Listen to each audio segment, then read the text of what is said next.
Okay, I just got you mounted, and I just picked up my laundry, and I'm ready to head out almost.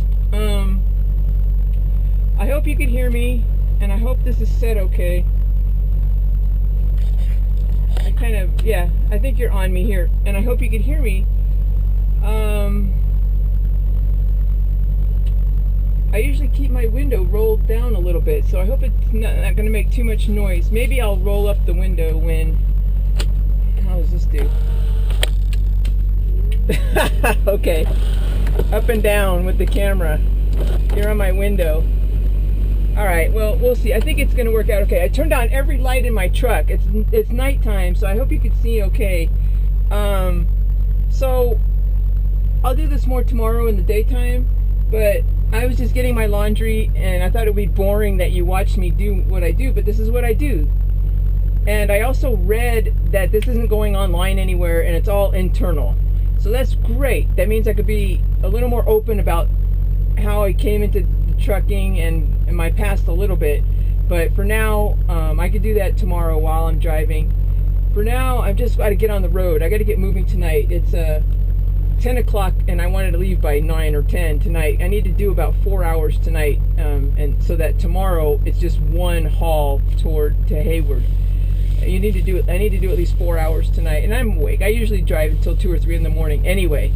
So I just have to get some reefer fuel, and I just want to put away my things. So I just took a shower, and this is what I have, my little flip-flops. I'm going to put those away.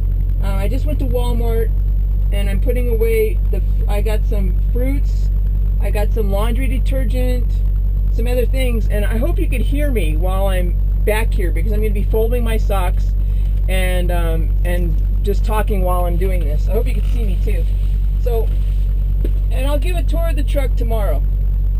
I'm going to be laundry detergent, and in here I bought some oranges, and put some fruit up here, put away my Walmart bags. What else did I get? Some sunglasses. Walmart has 89-cent sunglasses, and they're great, and I lose them all the time, but they're only $1, so who cares? So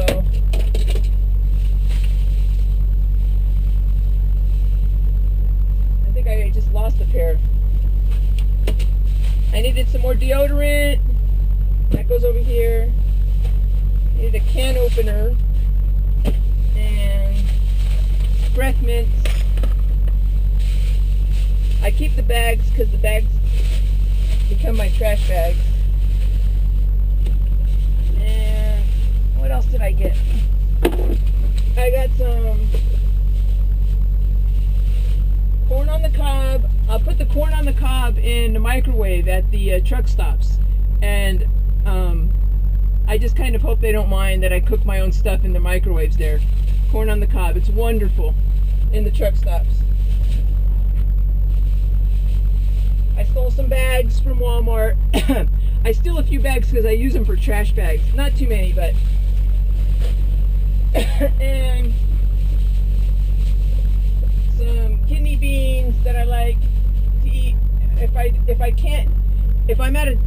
If I'm stuck somewhere and I can't get to a truck stop or a food place, I like having cans of things, like a few cans of beans every once in a while. Just if I'm hungry, it's wonderful having cans of stuff. I should probably put them underneath here.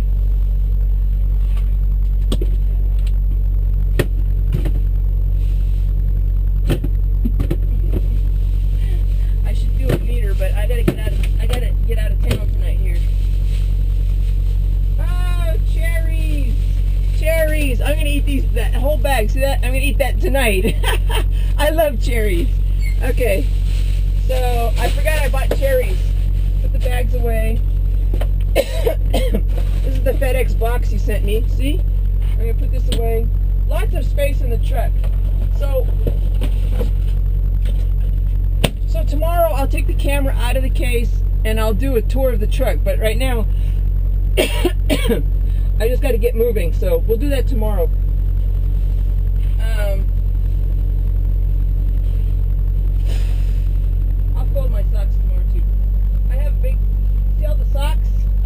pile of socks, but I'll fold them later. I'll fold them tomorrow. I gotta get moving. So while I'm folding socks tomorrow, I'll talk to the camera. I got my cherries though. Come on, Jojo, get moving. Okay, so I'm gonna turn off all the lights, and well, I'll keep them on for now because I'm just driving. I'm just going over. Pride has its own fuel here, and I need to put some. I mean, instead of like when we're here, we don't go to the truck stops. We put fuel in here at the Pride yard. But I have enough tractor fuel for my truck. I just need some fuel for the refrigerated unit. The last thing you want is to run out of fuel for the refrigerated unit, because you know right now there's chocolate in there. It's at 55 degrees, and if I run out of fuel, it's horrible. You can't just put fuel in. You have to prime it, and it's a huge problem. And meanwhile, your product is heating up, so you really want to make sure you don't drop anywhere below half a tank. Right now I'm almost at a quarter tank, and it's just not good to drop that low. So I'm gonna go put some fuel in my refrigerated unit, and then I'm ready to go. But I'm eating my cherries. Yum. This is a wash bucket, and I bought it at Walmart. And what I do is I put Walmart bags in it, and it's my trash bag. It becomes my trash, and it's just right here, so I can spit out my cherry seeds. I'm cool. So I'll do more tomorrow in the light, but for now, I want you to drive with me. I'm doing things backwards a little bit. You wanted me to do something at home. Well, this is kind of my home, and you wanted me to do a bit of a pre-trip. It's kind of dark for that. I did a little bit of it outside, but and this is what I'm doing before my trip. I finished pumping my tires up to 105 psi. I put DEF in. Now I'm going to put some reefer fuel in. I got some fuel earlier at Pilot because I was told to. The Pilot, and now my next fuel stop is going to be the Pilot in Fernley, Nevada. I'm not going to make it there tonight. It's about 450 miles from here, 500 miles. I'm not going to be driving 8 hours. It's 10 o'clock. I'm not going to drive till 6 in the morning. Unless I feel like it, I might. You know, we'll see when we're on the road, and I'll tell you. But in the meantime, I'll drive at least 4 hours. I have to drive, and maybe more. And then at that point, I'll look on my. I'm not gonna make it anyway. I don't have enough hours. I'm out in 7 hours, so I can only drive 7 hours tonight. But I'm going to look on my GPS, and I'll say, please find a truck stop in my area, and whatever comes up on the GPS, that's what I go to. If it's Pilot, Loves, TA, I don't really care at that point, because I'm not getting fuel there, and I'm not going to go in and use the driver lounge. I'm not going to watch TV. I'm not going to do anything but sleep in my truck. I just need a place to park my truck. So even if it's a rest area, I might do that, but I rarely do that. I usually go to the truck stops, because before I go to bed, a lot of times I like to log on and check my email and surf the web a little bit, but it depends on how late it is at night. But so that's why I like the truck stops. In Iowa, the rest areas have Wi-Fi, so then I don't mind stopping at the rest area. So one last thing I'm going to do is, as we go out, there's a scale here, and that's why another thing. It's a new load.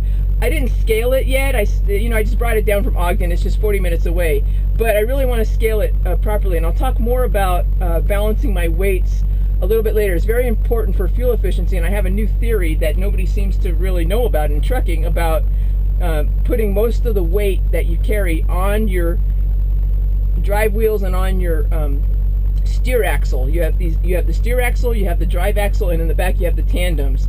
And these are the three axles that you weigh at a weigh station. And the total can't go over 80,000 pounds, but you can't have more than 12,000, they say, or 12,500 on the steer axle. You can't have more than 34,000 on the drive axle, and more than 34,000 on your tandems in the back. But you could balance your weight by sliding your tandems around and sliding your fifth wheel, and you could really shift your weight to various places. And I find when I shift most of my weight to the front, no matter what weight I have, I get much better fuel efficiency. So pumping up the tires to 100 psi or greater is a big deal for fuel efficiency, and so is well, the speed, you'll see I'm doing 57, which is much slower than most people, and I'll talk about that later. But also, I'm finding out balancing my weight to the front of the truck on my tires. It really makes a huge difference, bigger than almost any other single factor. So I'm usually right at the limit of being in compliance. Like I usually do like 34,200 pounds, you know, on my steers, or 3,400, sometimes 400. And then, you know, I'll talk about this later. I gotta get moving. I'm gonna eat my cherries. I'm gonna leave you on actually until I get my fuel. So here we go. Eating my cherries.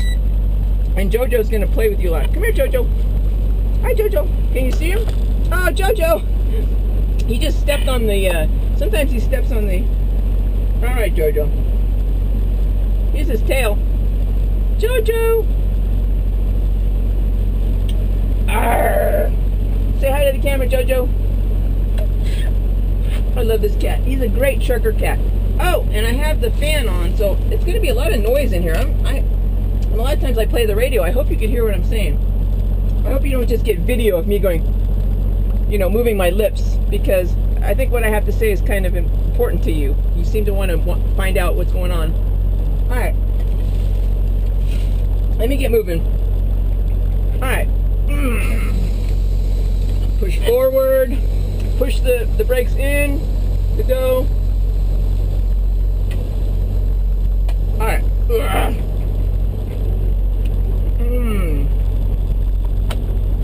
Lights on. Seatbelt on.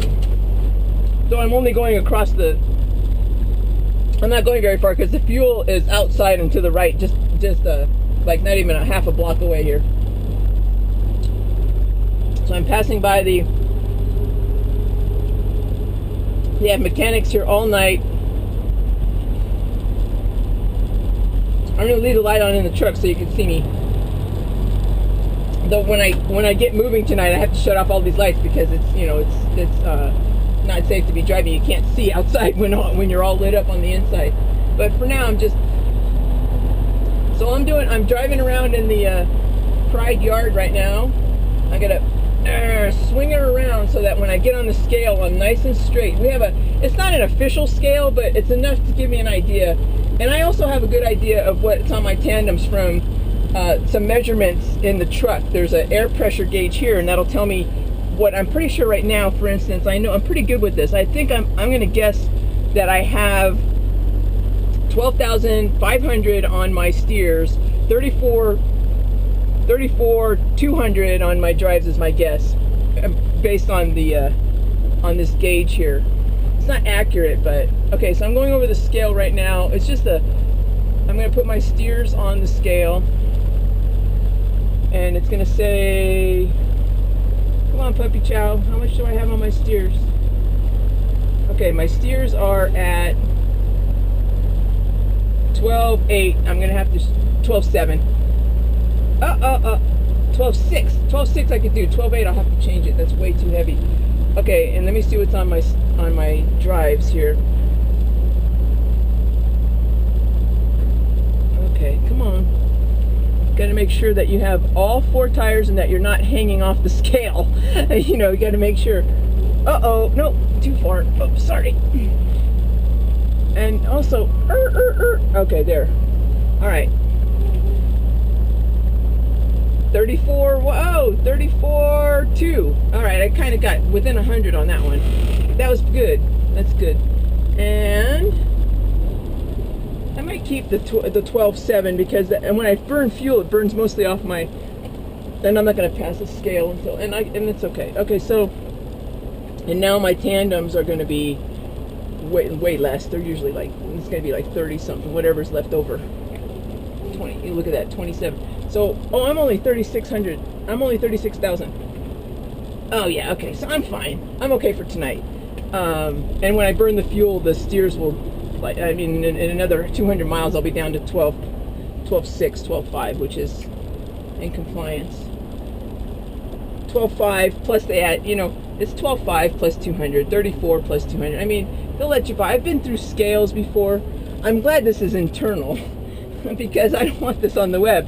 But I've been over scales with a 34 34,500, which is 500 above what you're supposed to have, really, or at least 300, and they let me through. And I've done that plenty of times. That's a little bit heavier than you should and than what Pride wants, but and you're kind of risking getting a ticket doing that. But as I said, the more I put weight on my steers like that, 34, keep it above 34,000, like 34,100, 34, 33.9, whatever. I just get wonderful fuel efficiency. It's just amazing. And it's not just pumping the tires and keeping it slow. I do keep it at 57, and you do use your, I mean, there's three main things. You want to use your cruise control as much as you can, just to keep a steady, even pace.